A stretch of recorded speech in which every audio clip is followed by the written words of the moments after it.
29th day of June 2023. I'm going to be your host, Dana Durnford. I hope everybody's, even if you're scumbag nuclear, I hope you're all doing well tonight.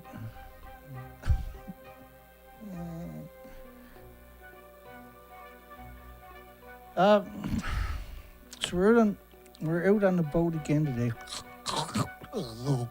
We're out on the boat again today, and we being me, and so we're going to go through the pictures from today because they're incredibly important. And it's only going to be a short show tonight because I'm going to get up at 4 a.m. to catch the low tide because we need to verify. We done it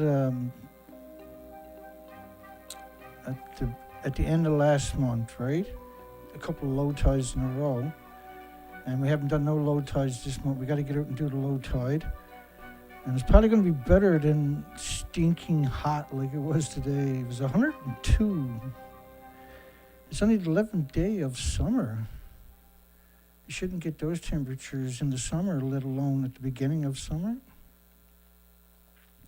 And so there's a mortality event for the baby chicklets. They couldn't handle the temperature. We're going to get into that right away. We had to reboot the whole system just 3 minutes before we're going to go live. Abnormalities stick out for me, but the system is the system, and so we're just going to keep doing what's got to get done. And if they want to interrupt us, we'll just get back at it again immediately after. There will be no interruptions in the research or these presentations for videos. Okay, so if you haven't, consider clicking around on the site a tiny bit. Because literally the only way the world's going to find out is if you share me at least that much, right? The demonic, sadistic, creepy, disgusting, cowardly nuclear industries are busy. What the hell was that? Where did you come from? Hey, get out of my studio, weirdo. Can you do that to TIPCO? Show me what you do to TIPCO. There, yeah, jeez. Somebody stop this. Hang on. No, that's a gun. I'm just kidding. I wish I could live that life instead of this life. Be some just zombie. Welcome to the zombie world. We got lots of more zombies.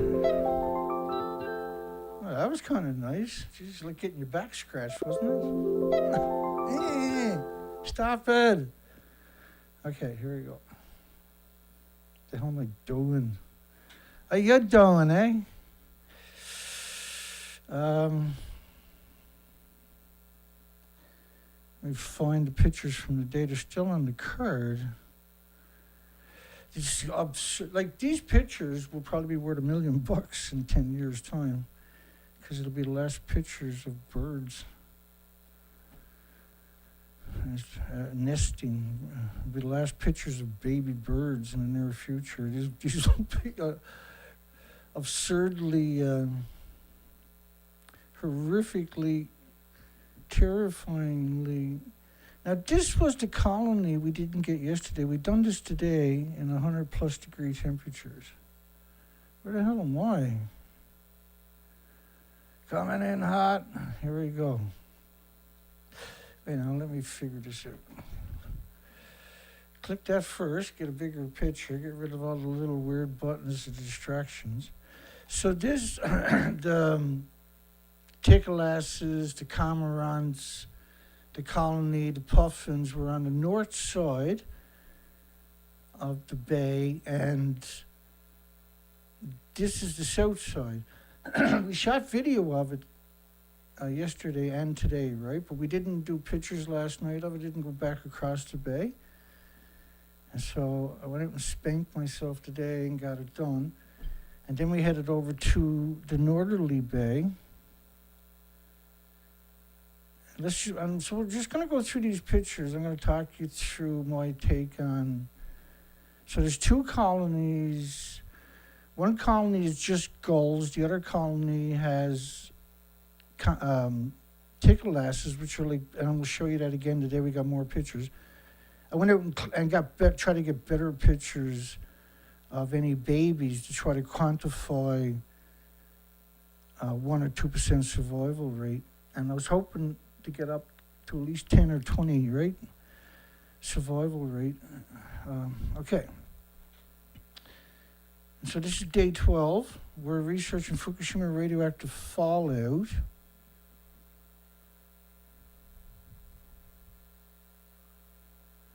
Fukushima radioactive fallout. Let me make that clear. So this is 19 days of radioactive fallout. This is one of the many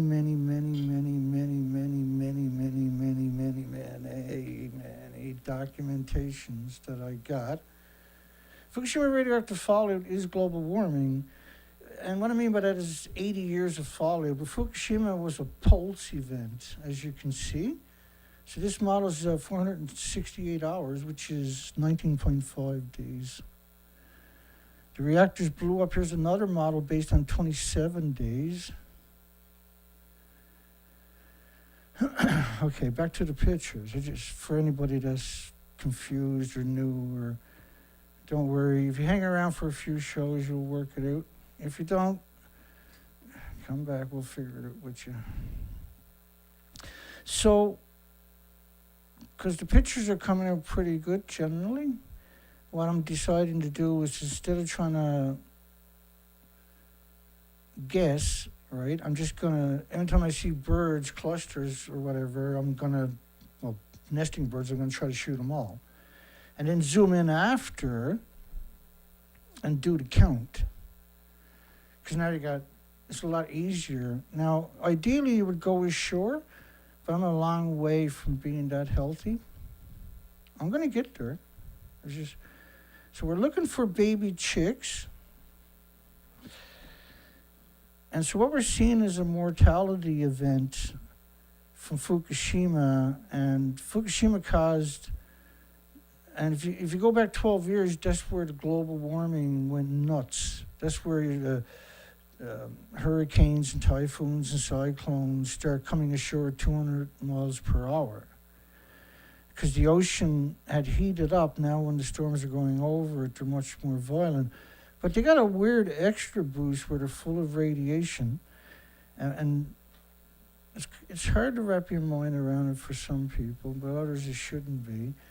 Because when your whole biosphere now is invisible plumes that you can't perceive, you can't see it or hear it or feel it or taste it or touch it or pick it up or throw rocks at it or perceive it,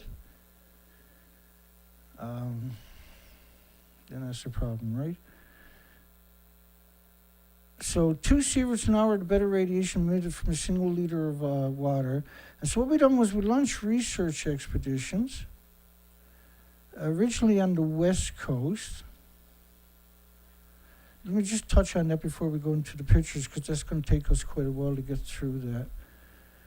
And here's another model from France's government, the radioactive fallout based on 16 days. It's a continuous plume. Now it never stopped after 16 days, but it was a continuous plume covering the entire planet. So think of a snowstorm that never melts. And eventually, it keeps stacking up. Well, radiation's kind of doing the same thing, except it's not something you can shovel, but it stacks up and it becomes entrenched in all the plants and trees and bushes, and it's emitting energy at the speed of light every second. So think about is there anything else you know of that creates energy at the speed of light every second? This massive pulse that can go through walls and easily go through a house and radiate you on the other side of the house. Like your organs, cause lesions to your organs. your body has to repair everything, so that your immune system becomes compromised. You're more susceptible to all kinds of pathogens and viruses that were normally harmless and innocuous and benign. Okay, and so I'd done research expeditions on the West Coast, and I built the boat myself, so I'm pretty comfortable with the boat. And you can see from Vancouver, British Columbia to Alaska, and we've done this for 6 years in desperation. The original expedition was in desperation. Well, we got to. And I showed these pictures because it shows you this whole different spectrums, right? But there's a lot more to all of these expeditions. Went on for 6 years. There's 27,000 islands up there, and it's very treacherous conditions, very dangerous coastlines. You're talking about 27,000 islands and 3 million plus sunkers that are capable of ripping your boat apart or you tearing your motor off and having a real bad day after that on the what they call the Royal West Coast. So in 2011, it was beautiful. It was unimaginable. It was actually a paradise, and it was always I should say, described as a paradise. It was a tropical rainforest, and you had this incredible diversity to your left. I consider them my friends. I lived on that coastline 300 days a year. I'm very, very familiar with all of this. It was an amazing, absolute privileged experience, and it was wiped out. And I went back and took the pictures to your right. There was around 7,000 highly visible species. And what makes it unique is the tide exchange 19 feet or so every twice a day, and then or high tide twice a day, low tide twice a day. And so the species all of this is exposed at low tide, and this is your low tide. So I went back to all of those places I was showing you on the map, and many, many more. In fact, I was doing the coastline, and one year I would park the sailboat and go backwards 20 kilometers for a couple of days, and then the next couple of days I would go forwards for a couple of days with the Zodiacs. I'd pack everything up and move the boat 50 kilometers up the coastline, all open ocean, and do it again. And that's why we had the Zodiacs, because we were in the open ocean so much. And the open ocean is no fun. And so but because I dove that coastline for years, I was very familiar with it as a commercial diver. And this is an iconic picture right there for me. Like when you're trying to go ashore to put your anchor line up, it's very difficult not to break your neck trying to get up to the high tide line at low tide, because it would be so much absurd diversity, and you felt guilty constantly stepping on life because you couldn't avoid it, see? But Fukushima was a major event. The fallout was a major event. Okay, so we've done studies on the West Coast for 6 years. Now we're doing studies on the East Coast for 3 years. And I'm going to take you through a bunch of pictures of that from the day. This is day 12. And here we go. Because you kind of got to know the big picture to comprehend what seems like an insignificant, it's just a mortality event. Well, it's much more than that, because we've been at it before the heat wave came through, right? So you can't blame it on the heat wave, but you can a little bit, obviously, because they're already compromised. The heat wave is the catalyst that'll take them over the deep edge. And we got a poll tonight to kind of reflect that. Hi, everybody. Could Fukushima radioactive fallout was supposed to be the catalyst behind mass species die-offs worldwide? I start paying attention to things that I'm doing here. There's two of us, oh my God. Okay, I have a little bit. Where the hell? Okay, right here. Here we go. So this was the south side. I didn't find a single I don't think I did. A single baby. We're going to run through these pictures with you. And so when you see it move a little tiny bit, I'm just trying to get a clearer picture up there. And so there it is right there. So I can count and see if I can spot any babies. Now, we're going to keep going back to quantify these assertions. And I was skimming through the pictures just before we went live, because I'm absolutely exhausted. And it was so hot, I was burning out, eh? And then about an hour before I was supposed to do the show, I was like, oh shit, it's 9 o'clock. And then I kind of went into nod moment for another 10 minutes. I got myself busy. And now, and so I'm checking, and so you can see the bird. I think that's a rock right there, Dana. And Dana thinks rocks are birds. Jeez, I don't know, maybe it is a bird. I'm kind of leaning towards that's a bird. Anyway, let's keep her rolling here. Up there, so I'm checking everything. I can't find any babies on the south side. And we did find babies on the north side. We're going to show you that coming up. And this is a very difficult spot to get a view. That could be a baby right there. It'll probably be the only one we see. So we're looking for a little baby. I can't find it. So what I'm assuming is going on, because we're not seeing any birds feeding. Now, I streamed a lot of this live today, and now I'm showing you the pictures. So I had the live stream in one hand and the camera in the other. Because they're calling me a liar, saying, he's not out there looking, he's a liar. Don't listen to a liar. And then we were being stalked on the telephone by Japanese crazies. And how many people did I have in my stream again? 6 people. And 6 people made me a threat, having 6 people. Because that's a movement, right? 6 people. Something to be reckoned with. 6 people. I guess we are, but it sounds like they're going to harass me. That means we are something to be reckoned with. I don't understand why the world is sitting in silence. I can't wrap my mind around it. Thank goodness for the few people that are supporting me. It's just this little, unbelievable, tiny niche of people that refuse to sit in silence. And we're armed with the facts. Nothing but the facts. And they got no wiggle room. We left them nothing to wiggle at.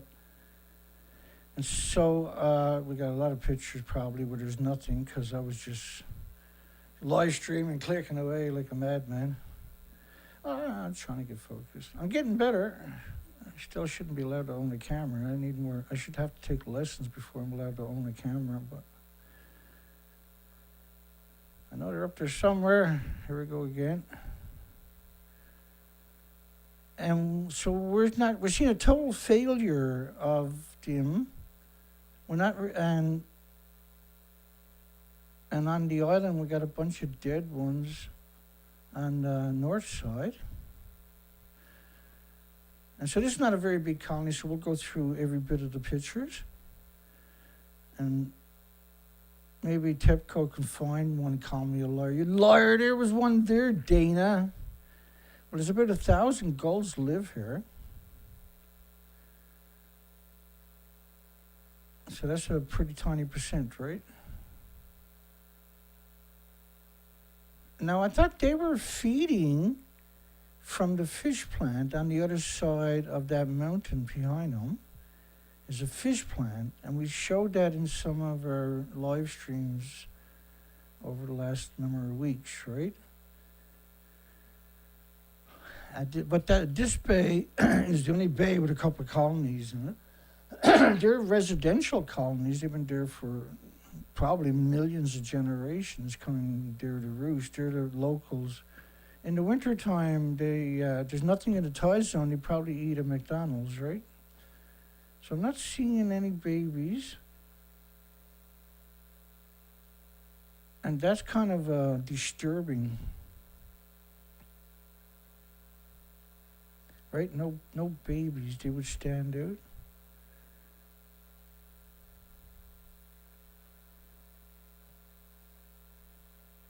And the babies stand out. You should see a couple. You should see at least 1% of babies anyway. They are in nesting mode, right? They're in nesting territory, rather. But this is not spring anymore. This is not summer.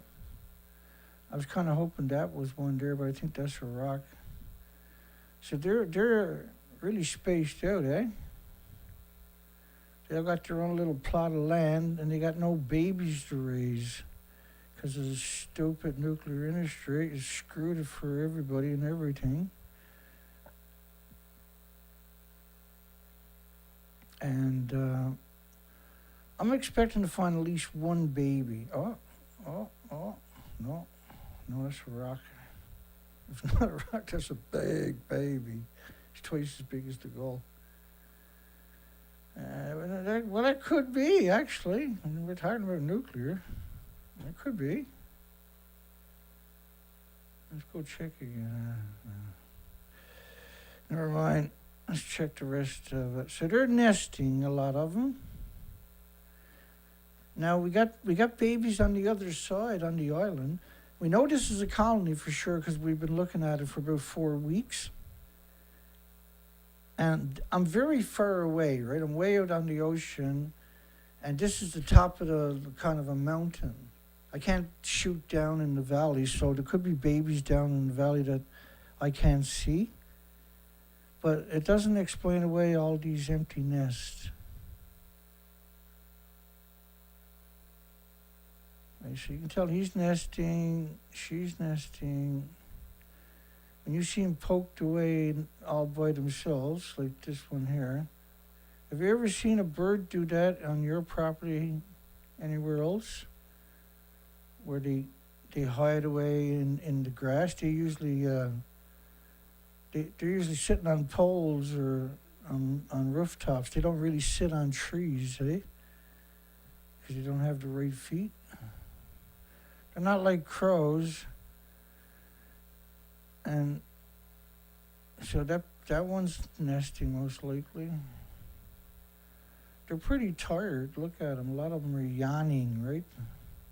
See that one there? He's yawning. This one here, he's yawning. They're not yawning. Smarten up.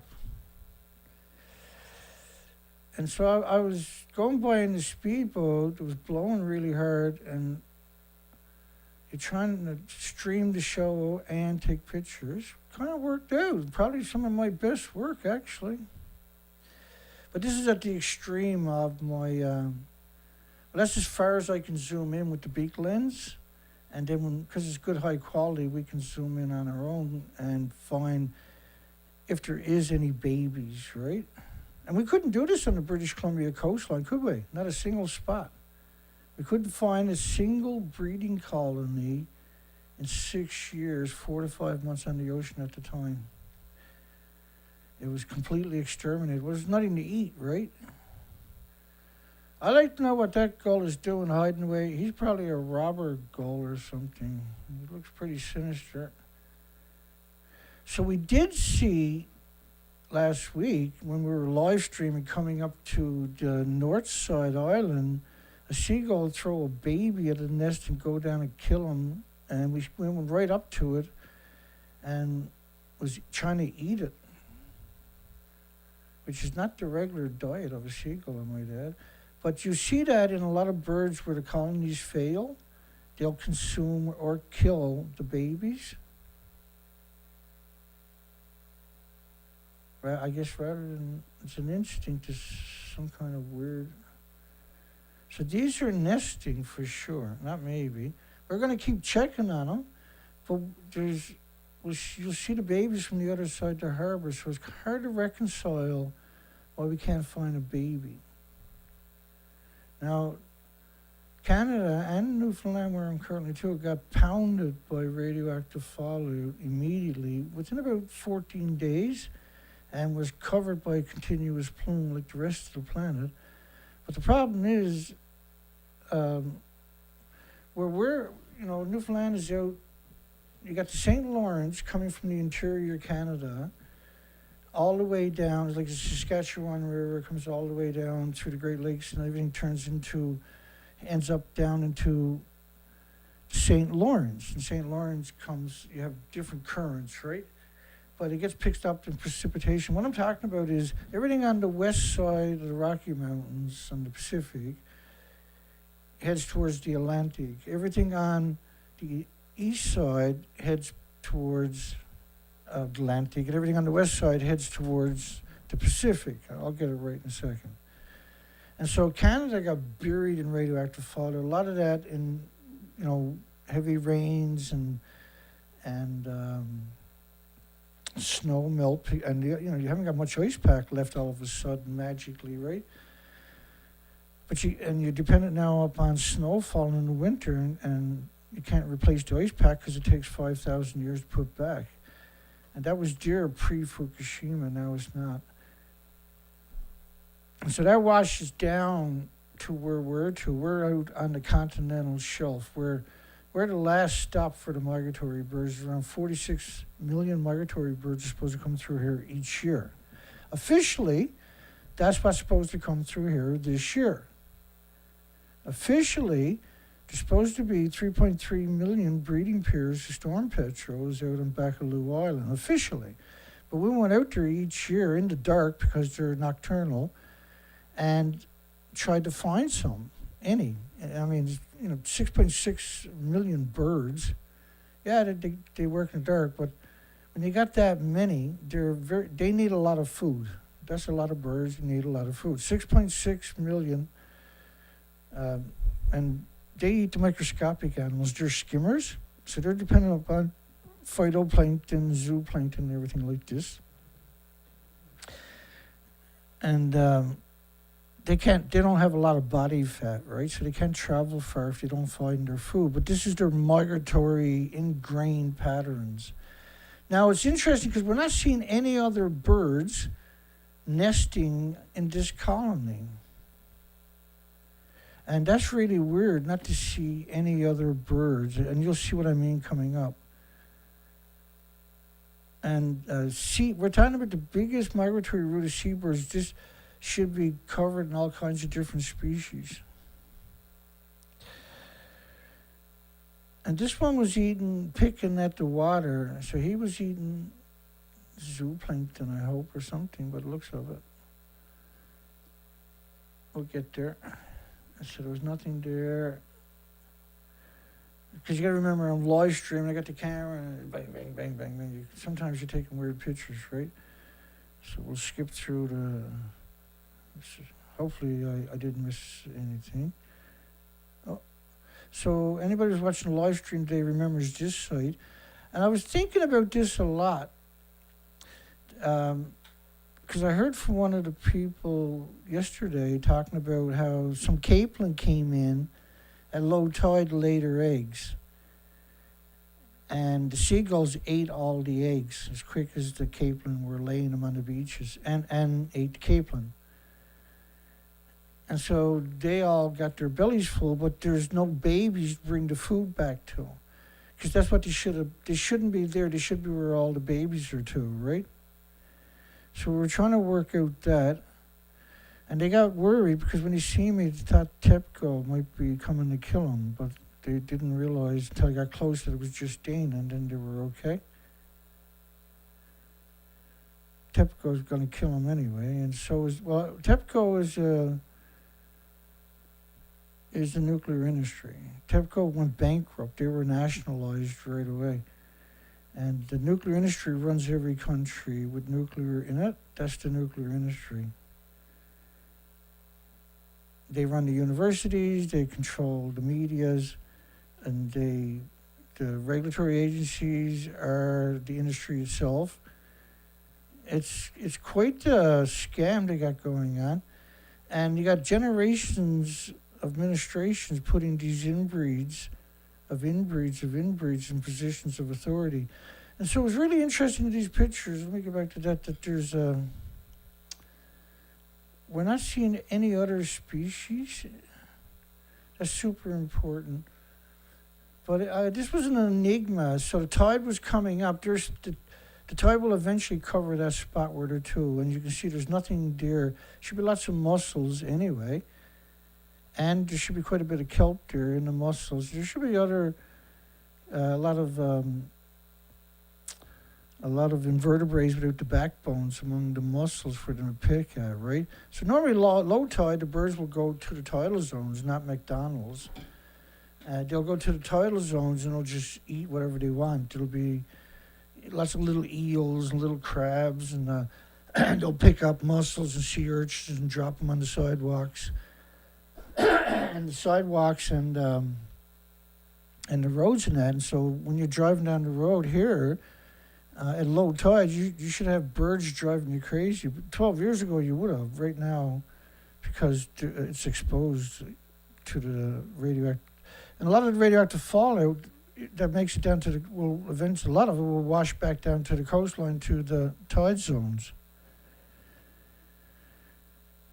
It's liberated in waves, the same as salt. So there's a lot of studies about how insects and species 200 miles inland from oceans are acclimated to more salt in their diet because it's liberated through the crashing of the waves and evaporation, etc., etc. It's picked up in rainstorms and clouds. Will pick up the moisture and turn into thunderstorms when it hits the coastlines, right? There's tens of thousands of miles of rain clouds form over the oceans each day. So when they come in, they'll hit the mountains and lose a lot of their payloads before they rise up and go over the mountains to the interior. And that'll get washed down to the coastline. So these are nesting birds for sure when they're away by themselves. So they might have laid a second set of eggs. Having a little problem with my clicker. I'm clicking like I want it. Let me change hands here. That should only make things worse. Get over here. And so I'm zoomed in, and we'll get through the rest of these. Now, this is the south side. This is a very small area, so we have to do everything painstakingly. Now, I done the same thing yesterday at the beginning, but we didn't have really good detail like we do today. So they're nesting. And this stuff is incredibly, this is shocking anyway. So let's keep going here. So these were down, beautiful. I like looking in because I'm looking for any kind of deformities too, right? But what it is day 8, the tide is coming up for about 2 hours. And how come they're not gone back to the nest and regurgitating the food and hanging out with the chicks, see? And we don't see any chicks. And we don't see any other species in this particular colony. This is a land colony.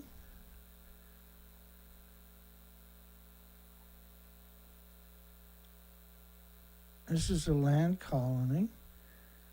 And we're checking each small group. We're checking everything to see if we can spot a few babies. So we're at 0% right now of babies. And the other side, I think it's about a 1-2% survival. We're not seeing any birds. In 12 days, I haven't seen a single migratory bird. Where there's 46 million birds come through in here each year. They come past you, right? 12 years ago, it would have been amazing to see. But Fukushima broke the food chain, and then that trickles down. We've seen them a few times.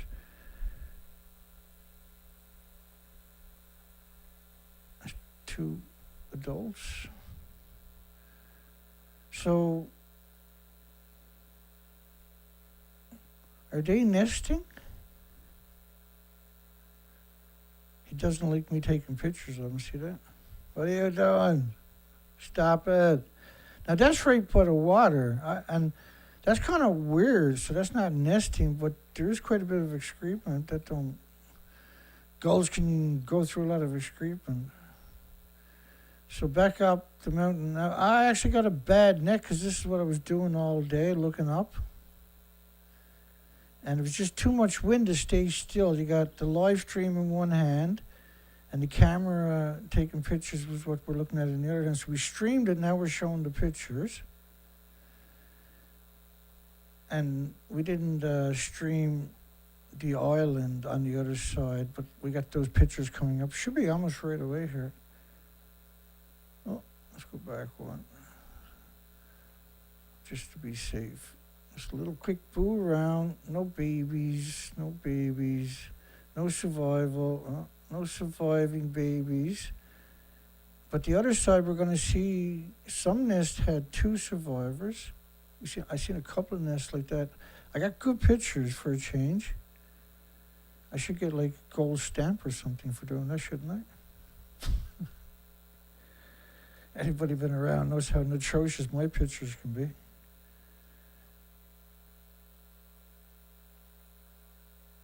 And Lord knows I read enough manuals. Lord knows I watched enough videos. I think it's just because I'm so clumsy, right? So no babies here. I'm just going to flat out say there is no babies. I might as well look in the last couple pictures. Because I kind of, this is the very top of the hill. I went to way in and got another angle. So I fill up some of the gap we're missing from the other side. And I still got no babies. What have we done that time? Leave no rock unturned. And I don't see any babies. No, 0 survival rate. 0%.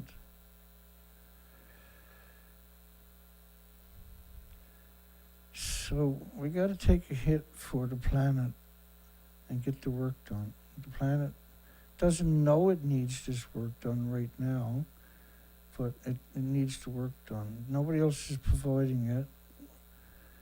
And so that's pretty brutal. Nobody's having that conversation, so that's frightening. So these, a lot of these, I think, not a lot, but quite a few are nesting. And we're going to keep an eye on this as often as we can. We're going to go all summer, because I'm silly like that. Because the only way to get the documentation is to keep going no matter what. Just single focus on getting the documentation over the next couple of months. It's a small price to pay to be able to say, to be able to shit on the nuclear industry forever with. Because that's what I'm going to be doing if it turns out to be as bad as it looks. I'm not going to be nice like I used to be. I'm going to be gentle like I used to be with the nuclear industry. I'm going to crank it up. I'm sick of these disgusting creatures, to be honest. And you call them the nuclear industry. These are actual creatures. They don't give a shit about anything, including themselves and their own loved ones. What the hell was that, Dana? Okay. So there is no surviving babies. There is no surviving babies we're finding on the south side. I think that is stunning. I thought that was a duck for a second. It was a rock in front of the seagull, and just for a second I gave you.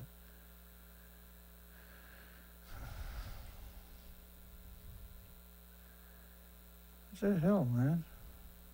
A little saddleback. Sea urchin, look at that.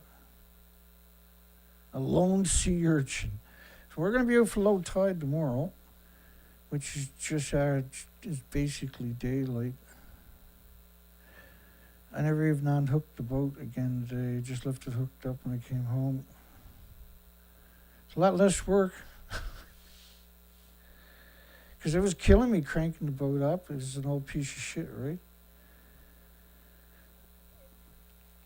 Let's finish this out. So I did find a sea urchin. I thought that was amazing. 2 sea urchins. This was another one. And so the seagulls, typically your shorelines, your sidewalks are covered with mussels, broken, shattered mussel clamshells and sea urchins. They'll just keep dropping them.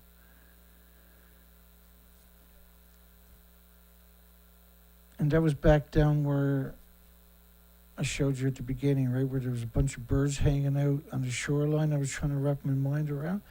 I think because the tide just came up for the last 2 hours at this point. It was around 2 hours. They probably fed on capelin. Because I know there was these small, every beach there should be rolling with capelin right now. And there should be all kinds of flounders and flatfish and guppies and little small sharks and that chasing them, right? And there should be all kinds of predators feeding on the predators. Right? There should be this whole food chain of species. And because I'm in very shallow water, and my boat has a Kevlar bottom, so I don't have to worry about hitting the rock. I just have to worry about hitting the motor, but I don't have to worry about actually physically hitting the rocks. And because I'm traveling slow, and the boat is surrounded by windows, crappy, now it's crappy old glass, but it used to be windows. And so I have full visibility, and I'm used to it. And I built the boat myself, right? I've done all the electronics. I built the boat from an open boat. And I used to have a skidoo seat fiberglassed into it. I chopped that out of there and put a cabin on it, and then first thing I had to do was fiberglass the floor on it. And I have a hole in it which has my tanks, 3 separate tanks. Each of them are plumbed separately. I can have all 3 of them running, so I can go, that's about 35 gallons. And so I can go, or 37 and a half gallons, almost 40 gallons. And so I can probably go 300 kilometers on that. So when the birds took off, geez, that camera can take a great picture when you're fairly close, eh? So not all of them, but some of this would have came out really good. Some of it, I could be wrong. I'm wrong. Before, a lot of this came out pretty nice, I thought, for I'm moving, the birds are moving. Pretty amazing that I'm live streaming and snapping pictures, and I'm not even trying, right? It's amazing. And this should be it for that side. I've done this kind of twice just to see if I can get a better angle. That's why we're just clicking away. There is no species there. I gotta get through this and get to the other side of the bay where there's a few other species and babies. So let's do that. I think everybody can agree with me. We're not going to... I've done it basically twice. I went back and we done this live, right? So you can go check the live and you can see why a lot of this is redundant. We're just trying to get better shots. And so I'm trying to shoot the whole island, but you can't actually shoot everything from the boat. And it's still low tide. Tide's still coming up, right? But I can assure you, you might find one baby. I don't think you will. Yeah, that means we're coming to the end of it right here. Okay, so this is where we seen the puffins yesterday.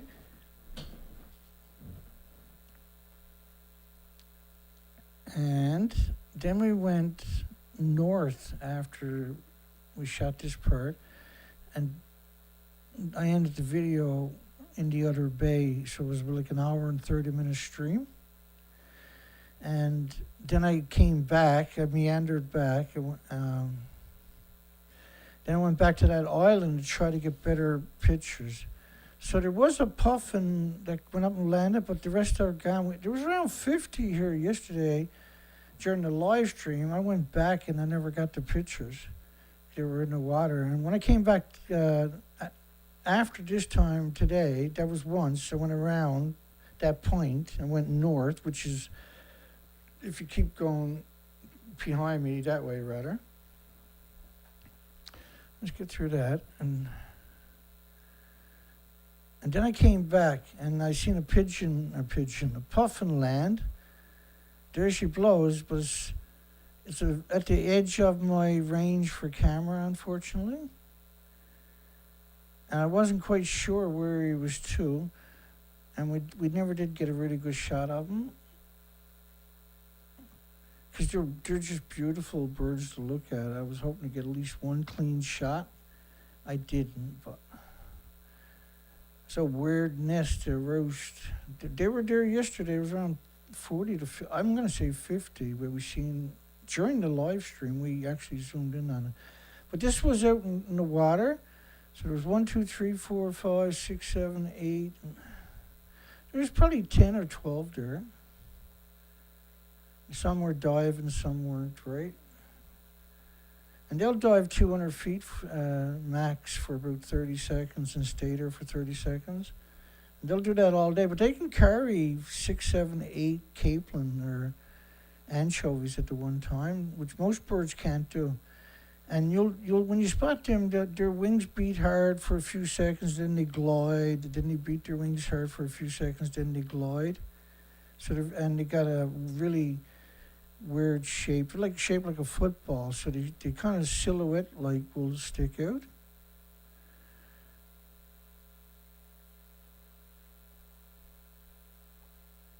And that's one right there, another one.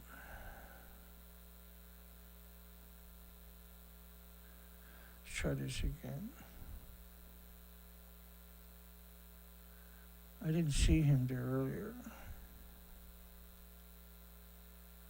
Yeah, we're probably not going to get a good shot of that guy. But we got lots of good shots about to start here, coming up in a few minutes.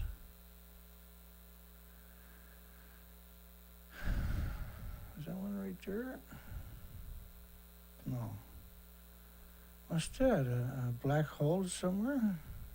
That probably comes out in China or something. Let's keep going here. Okay, so now we're on the other side of the bay. We're going in a different bay right here. And I don't know what I was doing there. What I'm looking at. Okay, so now we're back on we're on another island on the south side of the first bay. And we're looking for babies right away. And yesterday was the same thing, right? So the babies now are out walking around. You can see one deer. I got some really good pictures of them coming up. We got some good pictures of the Cormorant babies. Fingers crossed, I don't screw it up. I think there was 3 right here. We'll get a better picture hopefully in a second. Yeah, to my left we'll see another one show up in a second. So they're very distinct looking anyway. And Fukushima is really is an extinction level event. So we got one over there, and then 2 or 3 over here. I thought there was 3. Yeah, look behind him. There's one to his left, and one over here. That's 4. But there was none in the other colony whatsoever survived. And I don't know if there's any up here. There might be one in behind up there and there's one, looks like there's one right there. That's definitely one right there. And again, you see them nesting in roosts by themselves. Because their partners at the fish plant getting supper, right? And so there's probably 5 or 6. This is the east side of the island. Beautiful. And you got 2 here. So there's chicks, they're up and walking around now. They still haven't got feathers, they got their downs. But there was none survived in the other colony whatsoever.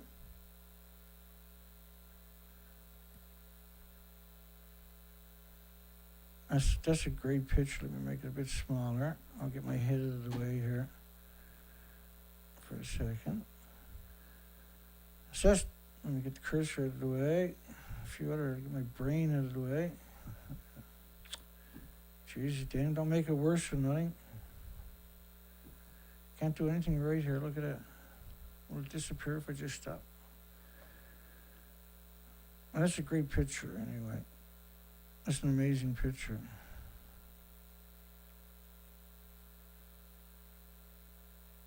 Beautiful. So that was the very nook of the island. Let me see if we can do it one more time. Is there any clean shots? Yeah.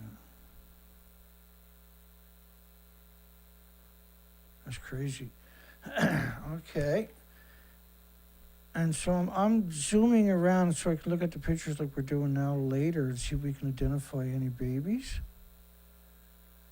So we're going along the south side of the island. And we're looking for any babies. There's a few good shots too along the way here. We got some cormorants right above them. Neither baby deer though. And so what we're going to see coming up in a little bit is going to be dead cormorants.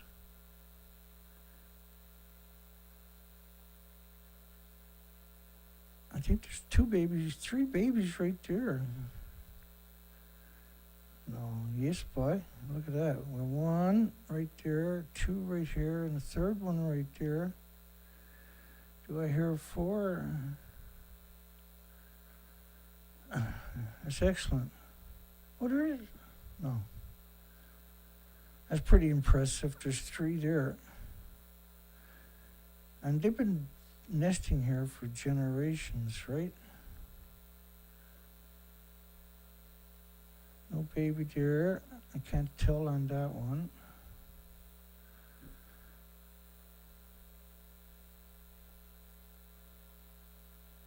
Can't tell on that one.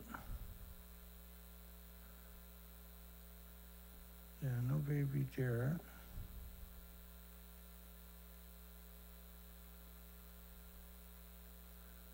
Oh. So this colony is going to fail. There's baby deer, I think. Yeah, little baby right there. I love it. Every baby's excellent, eh? But there's not enough deer to replenish the colony. The other colony is a complete fail. Nothing survived. No babies survived whatsoever.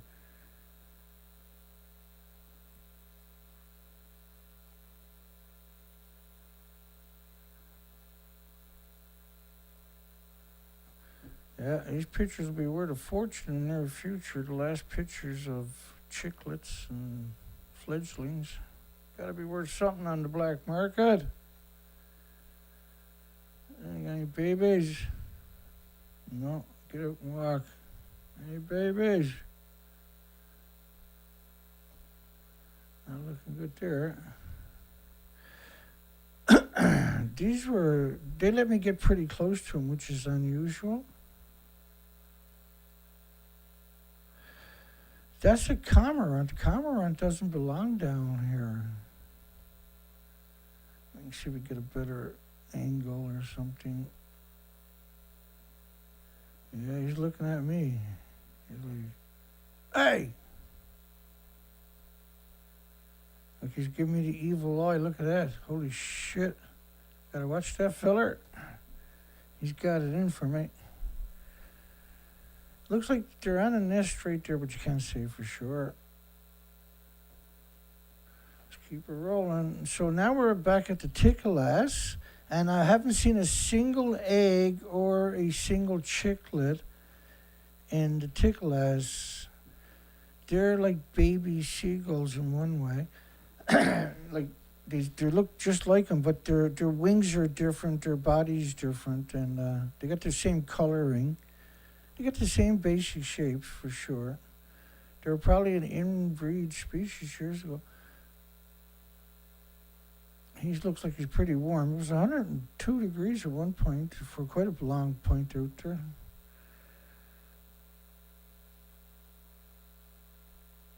And we're not seeing any babies or eggs in these nests. Oh, we got another egg. Right above it, we got two baby seagulls right there. There's roughly 1,000 seagulls on this island. I'm saying 600 to 1,000 because I don't know for sure. You got to get there first thing in the morning. I think I'll be there tomorrow morning first thing if the weather stays true. Oh, that's crazy. So we've seen them. We confirmed they're there. Something ruffled his feathers, I wonder. So this is the tickle-ass again. We're not seeing any babies here. But so this is different species. There's 3 different species, but the other colony that I showed you originally had not a single other species hanging out there. There's another baby seagull. What's up? What's up, dog? You talking to me? Like, I want one of those things. I don't need wings. I need a boat.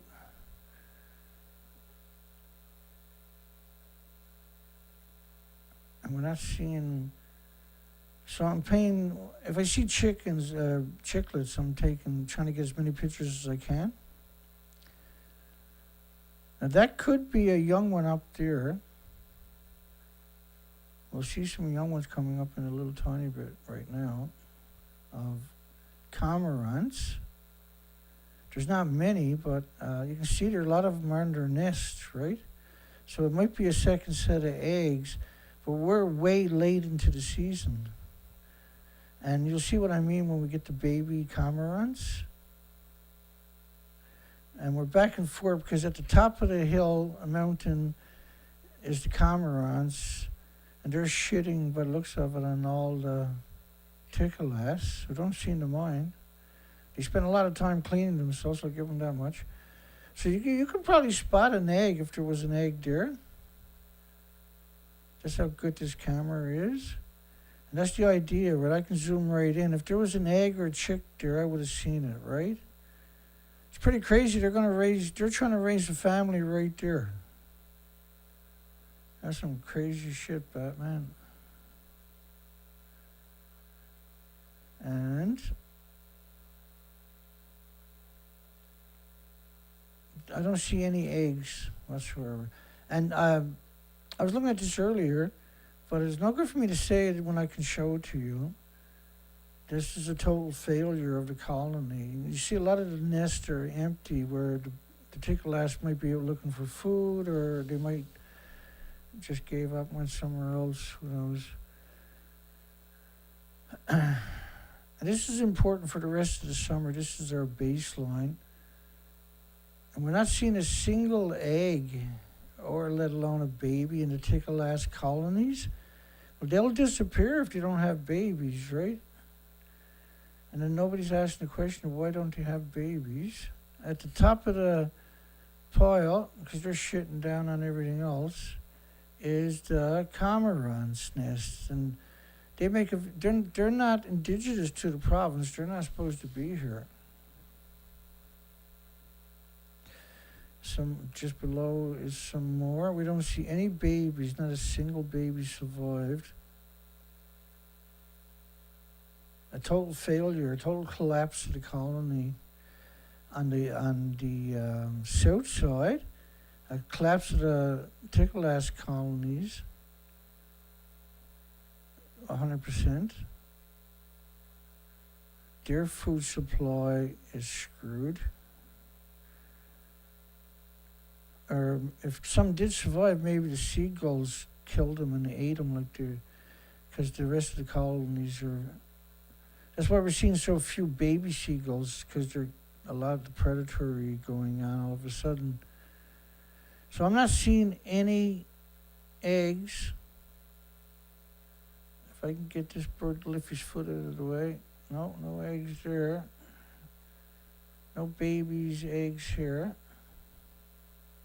So yeah, this is a total collapse of the colony. I didn't see any birds, migratory birds, in 12 days.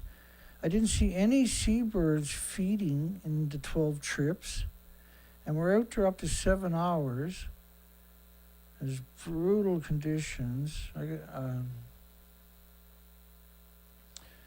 I'm super happy, though, that I got to do this. We got this documentation. To me, this is this is invaluable. I just can't believe we actually got the documentation already. Now we got a heat wave. We shouldn't get that till the end of summer, late in the summer, I should say, but just before it turns into fall. You usually get those little heat waves. We're 11 days in the summer. We got heat waves, but we were here for the last 3 to 4 weeks. I mean, before the heat wave, and the babies we weren't seeing any babies or anything like that. And that's how you do it, though. You keep going back and you work out the best way to go about it. What's here, blah blah blah. And now we got a routine to keep up. Was there any baby seagulls up there? So what we're showing is incontestable of what is and what's not here, right?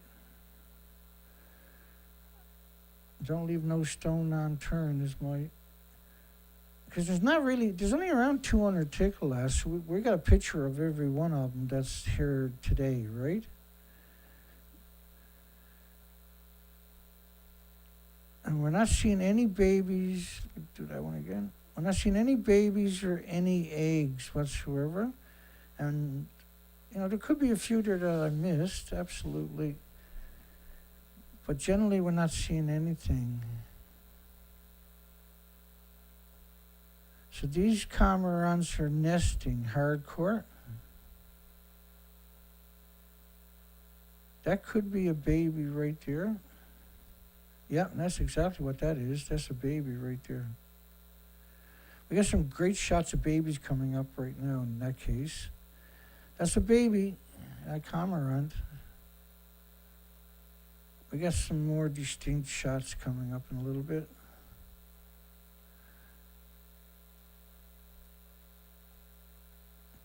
That could be a baby back there. And I got no idea if there's one there or not.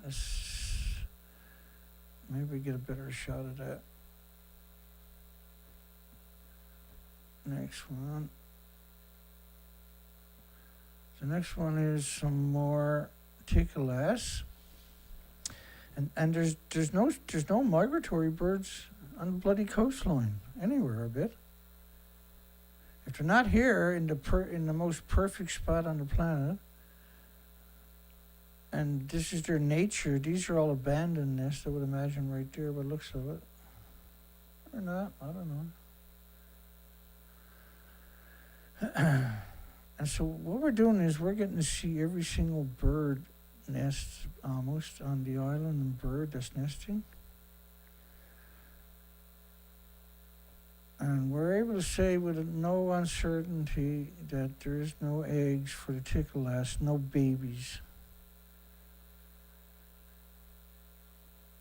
But yet they're nesting, right? They are nesting. So I don't know if some of them laid a second egg is my take on it, because that'll happen. And so by the summer, end of summer, we'll have the whole story.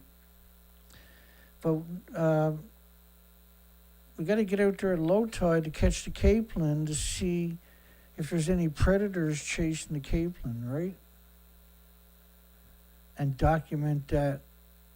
So we got to get out there before the low tide, which is what I'm going to do tomorrow morning, and be sitting on our spots as the tide goes down so we can catch the capelin if they show up. Something will show up over the next number of days. If we catch it and find any predators, that's a good sign. And so that's worth doing over the weekend. We'll see how that plays out. The weather looks like it's going to cool down after tomorrow for a few days, but you can't trust the forecast anymore. It's most likely going to be stupid hot. So we're back up to the seagulls.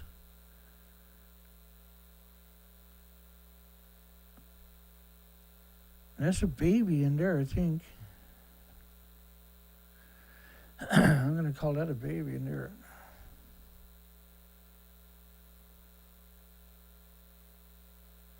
Just look in there one more time. Yeah, that's a baby in there, hid away. It counts. Score one for the good guy. Another tickle less. No eggs.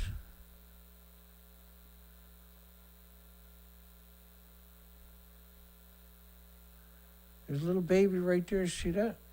To your left. So we might get up to 2% or something.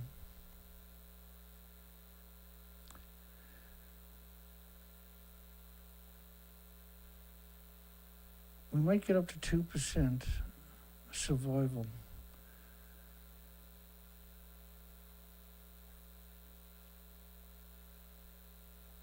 That's a baby right here. Look at the fur instead of feathers, right? And that's a dead baby right there.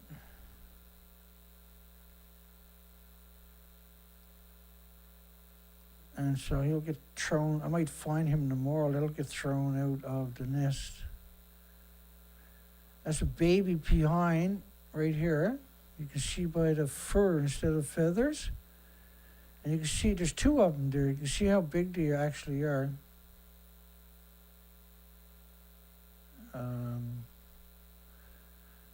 Generally, you're looking for that yellow beak. That doesn't necessarily mean they're all going to be a yellow beak, but that's what you're looking for, and you're looking for that type of fur. And you got one slumped over here. I think I got better shots of that coming up in a minute. Let's just explore each picture as much as the story goes, so then when I look at the next pictures, they make more sense.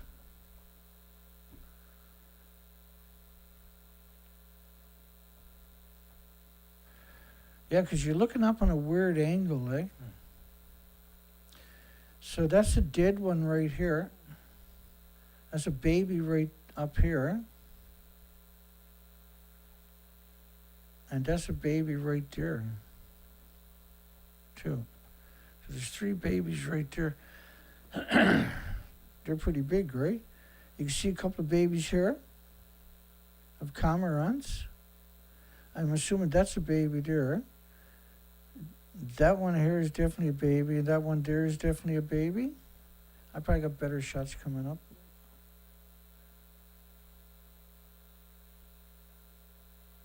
Yeah, there's a couple of babies right there. It's because we've seen a lot of cormorants so far sitting on an empty nest.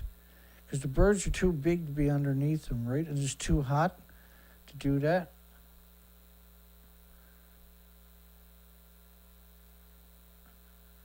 And so it's pretty sad when you got to take an island with the only island around with a few birds on it and dissect every single nest and every single bird. So the summer we'll know what we're looking at, right? So right above that, when you see cormorants, then we're gone up to the top of the hill.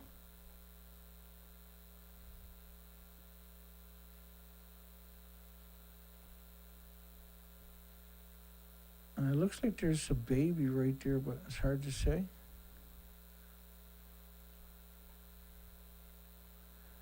That's an adult, I believe. Should be a few babies right here, though. There's one behind him, I think.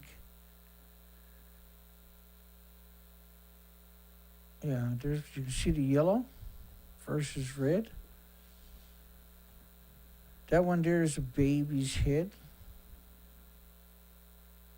There's another baby between these two. This one right here. They're not supposed to be here, right? But there they are. That's the same picture from a slightly different angle. Yeah, you can see the baby in behind. Or between the two birds. I'm assuming there's a bird. Yeah, there is right there. That one's dead.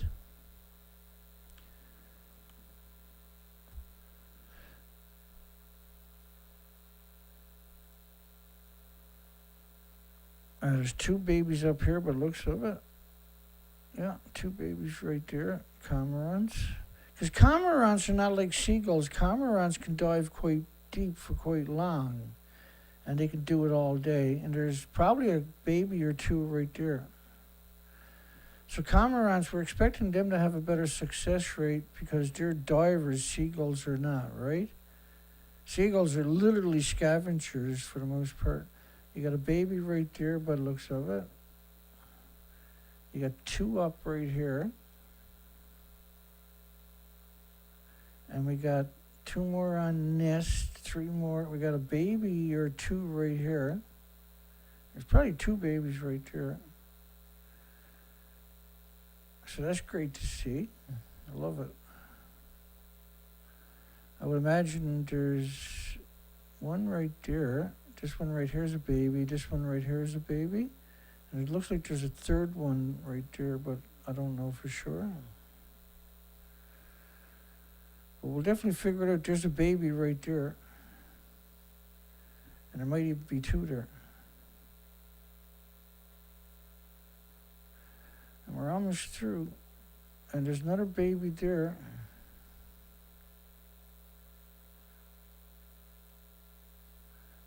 This is another angle. See, this one's slumped over. And that one there is slumped over.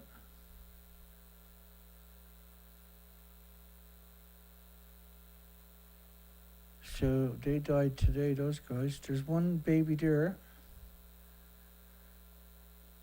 And there's two babies right there, one here and one there, one here and one there. One here and one there.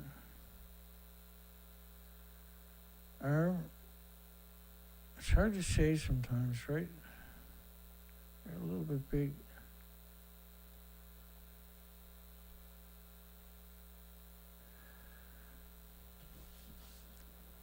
And so we're studying them because we can't find the millions of birds that are supposed to be migrating through. And this is all we got to look at. And this is cool. We got two babies for the seagull right here. Hi, Mama.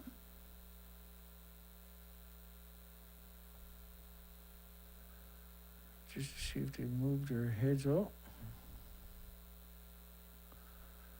Poked his head up and said, "Hey, what's up, dog?"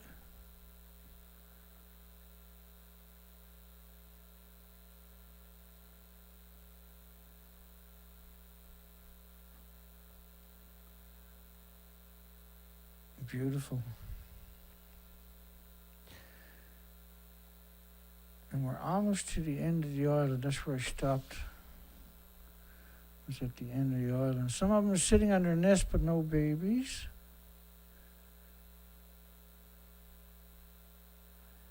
A baby there, and probably a baby there. It looks like there's a lump right there. A suspicious looking lump. Trying to deke me out or he's dead. I think this is a dead bird right there.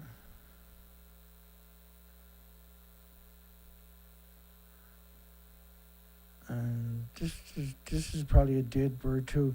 When we're seeing these shapes, that's not normal. The birds should be upright. It's daytime, right? They should be begging for food, you know? I don't know for sure, but that's highly suspect. That looks like a dead bird too for me. Tomorrow I should get a better handle on it. I'll be there daylight tomorrow. I'll be live streaming too. So that's a baby right there. Oh yeah. We're right out on the edge of the island. We must be almost through. That's a baby. That one above is on his nest. Mama there is on their nest. That one up there is still on their nest. So they didn't have their babies. This one's got a baby in the nest, so it's not on the nest.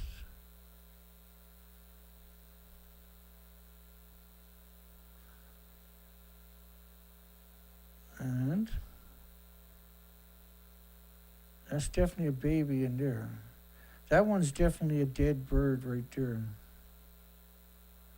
And that's definitely a dead bird up above it. These are very tiny colonies. I'm not sure how many cormorants. I overestimated it a few days ago at around 200, just to be, because you don't know how many were out at sea, right? And it looks like you got a dead bird up here.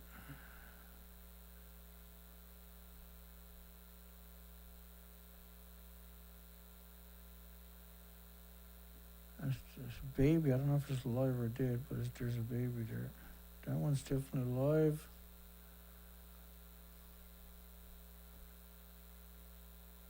There's nothing in that nest. Let's keep going here. Did I zoom out enough? Wait now.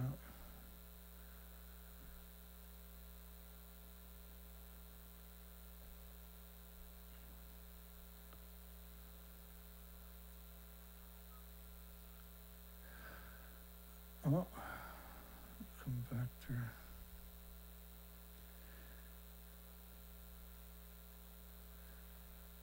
Yeah, we're almost through, I guess. I don't know. We'll be through when we're through, right?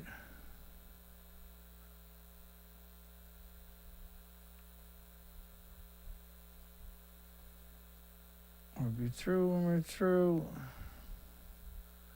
There's two babies right there. Looks like there's a third one right here that's dead.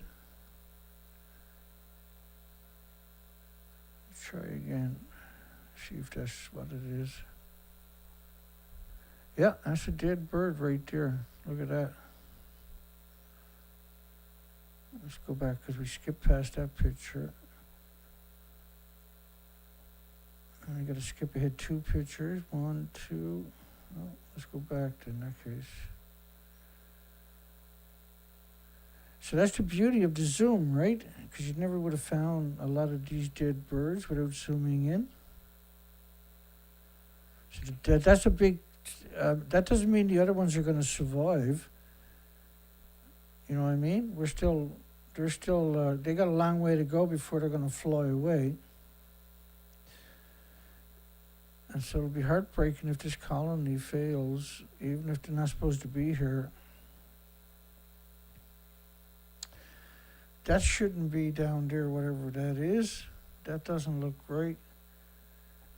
That could be another dead one, but we'll pass right now.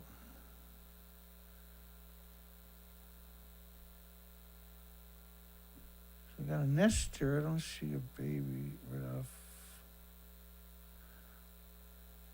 And this is the last of the cormorants.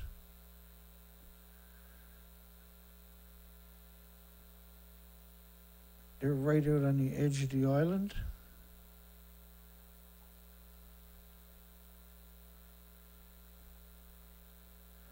Looks like there's 2 babies there.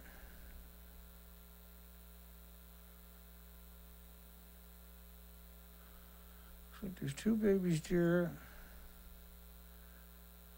That's a dead. Is that alive? That one right there? I think so. Yeah, that one's alive.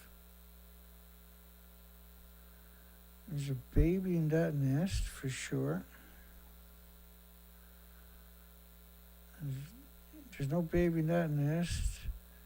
It could be a baby up there, it's hard to say. It looks like there might be a baby right there in that area, and maybe to the left of it. There's a baby, 2 babies in this one, 3. There's a dead one right there.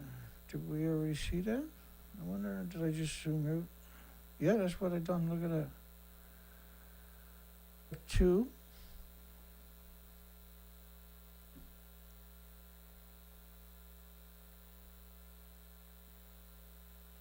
He's got 2. He's got 2. They're twins, but it looks like it.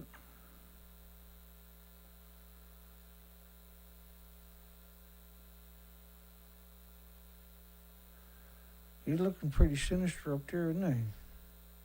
Looking for an opportunity, probably. Because the seagulls are notorious predators. You got mama bird there saying, hey, back the freak up, dog. Looks like we got a dead one right here.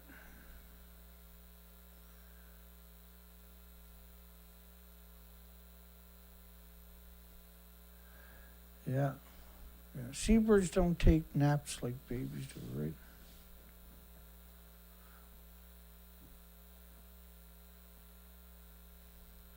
Oh, we got a baby.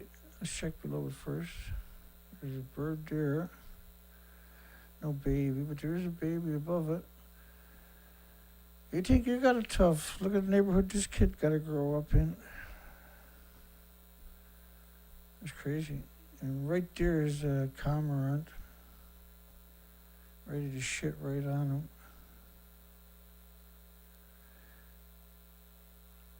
That baby's looking excellent, eh? He's pretty as shit, that feller. And that's it. Really? Already? That quick? Wow. What the hell is up with that? I think we just started, sure. There's probably nobody there watching the video right now. Daddy, you just went an hour and a half on birds. I didn't see any insects. I didn't see any other species. There was just that handful. None of these were the migratory species. There was no extra species in the failed colony on the southern side. There's no colonies on the other, in the next bay. There's no activity on the ocean. It was stinking hot today. We got a poll tonight. Let's try that poll for everybody. Could Fukushima radioactive fallout be the catalyst behind mass species die-off worldwide? Oh, I got no idea what I'm doing here. Doesn't matter. We'll figure it out together. So the reason we're invoking Fukushima, because we've done a lot of research expeditions in the Pacific for 6 years, and those species were wiped out along with 7,000 other ones. And let's come back down and explain the rest of the story.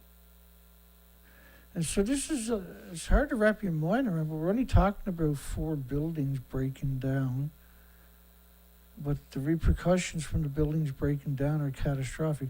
Now, that's the official picture, but that's the official picture. So this is, I should say, this is the banned picture. And that's the official picture of reactor 4. This is the official picture of reactor 3. but it's the the unofficial picture of reactor 3. Officially, that picture doesn't exist either. This is ABC Cecilia Vega, who's now in the press club of the White House for CBS. On top of that, pretending she's 1,500 highly radioactive fuel rods inside this pool. They've got to move them outside of this reactor into a safer location. That's nice, Cecilia. You can't get close to the stacks, which are separate from the reactor buildings, without getting a lethal dose right away. But they're on top of the building that don't exist, getting the fuel out of the fuel pool. And the biggest anti-nuclear proliferator of anti-nuclear material and books, over 14 books out, is the great Helen Caldicott. And when Helen Caldicott was asked whether that was the real picture or the other picture, her response was confusing, to say the least. Let me ask you this. You've said that if the spent fuel pool in number 4 collapses, that you would evacuate your family from Boston. Do you think we would ever know the truth of what's going on there? And the reason I ask is because we've seen coverage in the national news media here in the United States from ABC News and others that take video cameras in, saying that they're being given exclusive access to number 4 in the removal of the fuel rods, which is said to have begun. And what we see in the video being shared here in America is a pristine interior building. It doesn't look like a building in which the top blew off in a hydrogen explosion. The Japanese are very tidy people, and they have, by robot control and by human beings, removed the debris from the top of Building 4, and it does look pristine. Then you went to Chernobyl and cleaned that up too, Dana. Now there's an Alps in everybody's bathroom so they don't excrete too much radiation into the sewage system anymore. Her partner in crime, Arnie Gunnarsson, he made the racks for the assemblies, for the fuel rods, for these fuel pools, for 70 different reactors, exactly like Fukushima. So if he doesn't know what the real picture looked like, we're probably in a lot of trouble. I took the liberty of putting his video, Fear Winds, you see there, in the fuel pool of the building. Now listen to what his version of it is. The Unit 4 was damaged twice. It was damaged by all of the earthquakes that occurred, and it was also damaged by a series of explosions over the first week or two of the accident. So the building is structurally weakened. Now, Tokyo Electric's acknowledged that. They went in. So, the official story, according to Arnie, is they went in to the fuel pool. I put him in that picture there up at the fuel pool. He's going to try to convince you they went in and put structural supports under the fuel pool. And the fuel pool is about 100 feet above the wreckage right in May and June of last year. This is more than a year ago, and put an enormous number of extra structural supports directly under the fuel pool to keep the bottom of the pool from breaking through. And they put up a safety lane so that the unicorns can get in and out of the ocean. The division I ran built nuclear fuel racks for boiling water reactors exactly like Fukushima. Now, he's up where the fuel pools are right alongside him on both sides. If he doesn't know the fuel pools are gone, who does? Here's what the great David Suzuki said about the reactor 4 fuel pool. 3 out of the 4 plants were destroyed in the earthquake and in the tsunami. The 4th one has been so badly damaged that the fear is if there's another earthquake of a 7 or above, that building will go, and then all hell breaks loose. Yeah. I have seen a paper which says that if, in fact, the 4th plant goes under an earthquake and those rods are exposed, it's bye-bye Japan, and everybody on the west coast of North America should evacuate. Don't come to That isn't Newfoundland. terrifying. I don't know what. Don't bother coming to Newfoundland. I'm not sure how that's. There's nothing down here. Go to Santa America, but don't bother. If you could leave the West Coast, there's no good come Newfoundland. Everything's dead down. 3 out of the 4. Sorry. Hang on, I'm getting there. 3 out of the 4 plants were destroyed in the earthquake and in the.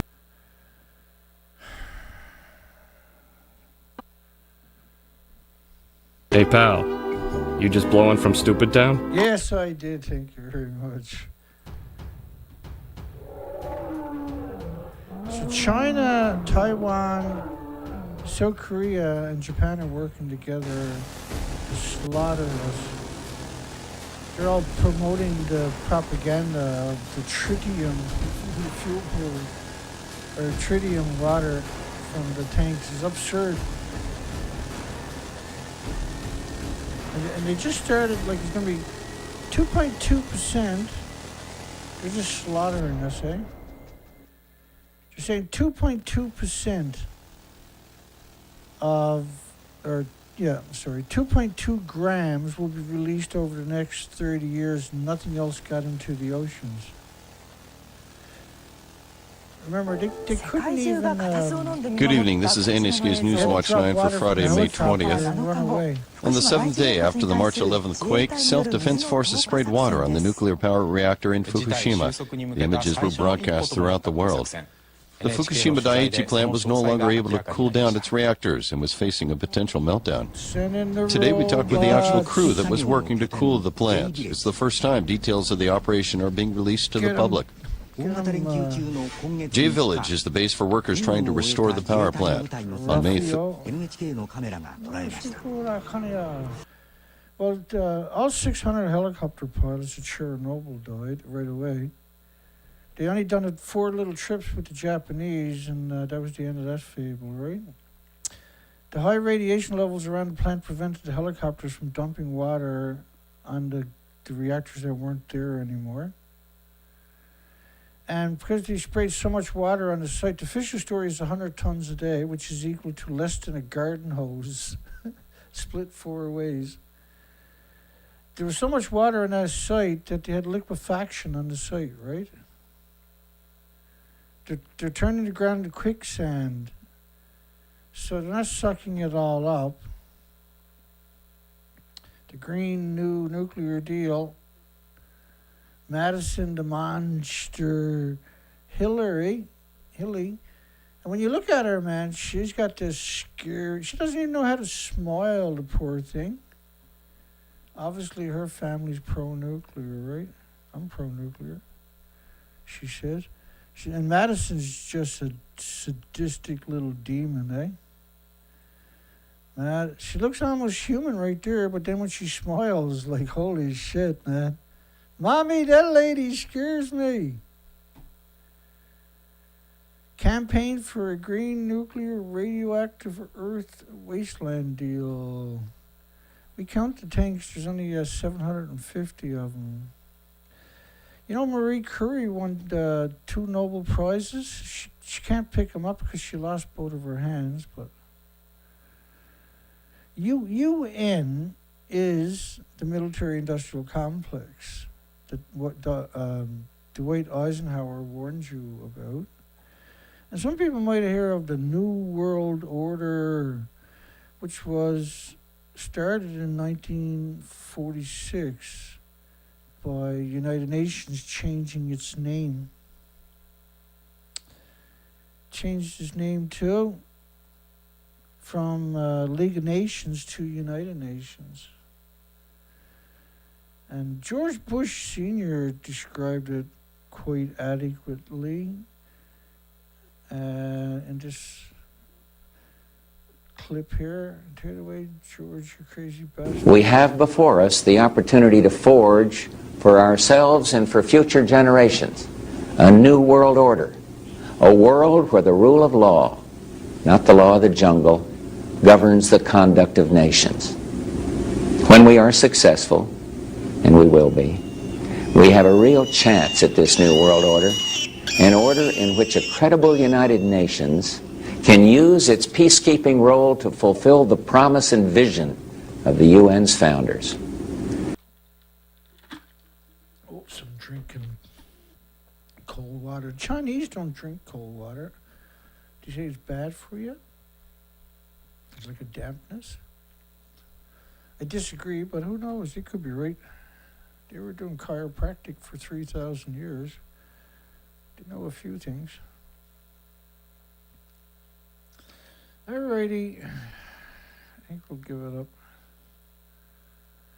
Don't eat anything from Japan, for Christ's sakes. They're growing food right alongside of one-ton bags of radiation in a no-go zone, and your children and yourself are incredibly vulnerable to just a fraction of this stuff. Almost all nuclear power plants are surrounded by farms. Do you really think that's an accident? Or do you think that's a coincidence? Don't put your faith in journalists. Their job is to make your world impossible. Make your life impossible. To keep you always, constantly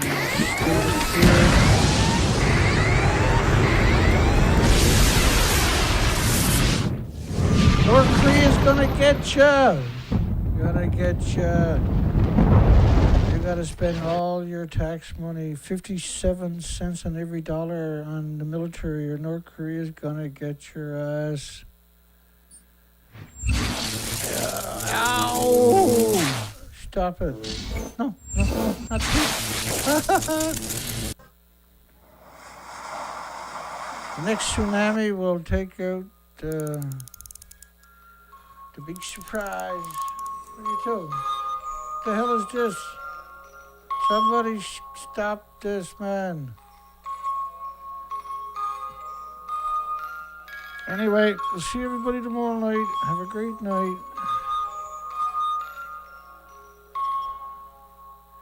We'll see everybody tomorrow. I'll be live streaming in the morning if I make it out, if the weather holds out. Have a great night. A great weekend. I'll be around.